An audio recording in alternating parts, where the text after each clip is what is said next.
So my question was, you. what do you use to describe the type of projects you do? I do use the word social impact. I do use the word documentary when I feel it identifies as a documentary.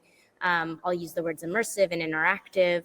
I won't always use the words XR or VR. So when you talk about these projects you all are working on, how do you describe them to people? How do you help people understand what they are specifically? Ryan, you can go ahead and take that. Sure. I mean, I guess with our project, it's about raising awareness, but also inspiring action on a human rights issue. So for me, at least, it's great when people say that, oh, I learned something here, but it's more important when they say that they'll do something about it. Whether that's sending a message on social media or taking action, by lobbying their government or in other ways. So for instance, with our virtual reality, we've had the pleasure of showing it to foreign ministers of Belgium and Luxembourg, and involving survivors of the community that we talk about, that we highlight in the VR.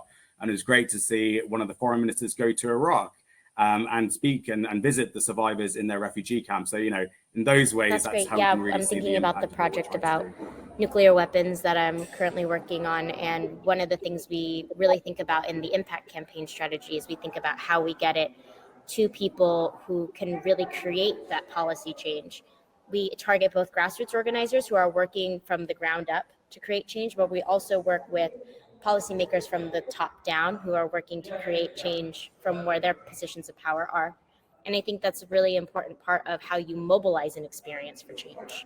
Oni, would you like to take the question? Sure. I think that the language that we use, it's a very interesting question. We say immersive a lot, we say interactive, engaging, it's like an engagement type of event. It's opening conversation. These are some of the words. Lately, with this Aboriginal project that we're working on with the consortium of presenters and promoters in Australia, the word is like invitation, which I love. We want to invite others into their land, and it's all about experiential, which is another word, to this point of view type of situation that XR enables, to be able to enter somebody else's consciousness or see through their eyes what they're seeing, and you're producing a feeling in the person that's participating in the experience. And I think that's like the key way. Yeah, I love that word experiential, really especially because I think for me, powerful. experiential feels non-medium specific, right? Like experiential can be the actual physical design of the exhibition. The experiential part could be the onboarding, how you onboarding somebody into the topic. You're bringing someone into an experience. And so a lot of the times when I'm talking to people about what they're trying to create, I don't always go to the idea of creating using technology first, because the reality is technology isn't always the answer, right? It's great that we get to use technology as a tool, like virtual reality and augmented reality as tools. But like you said, Oni, it's not just about putting someone through technology, it's about giving somebody a feeling and an experience. And so a lot of times when people talk about experience, I often say an experience is a memory maker.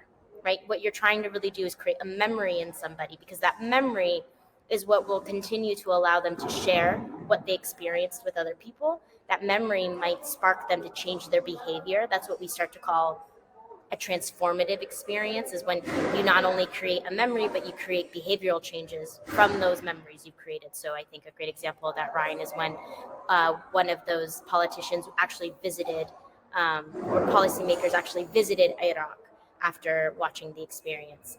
That's a huge behavioral change. They might not have ever planned a visit to Iraq, to visit those survivors, to visit those folks in refugee camps, if they hadn't gone through the experience to begin with, right? So sometimes I also like to think of it as a catalyst maker.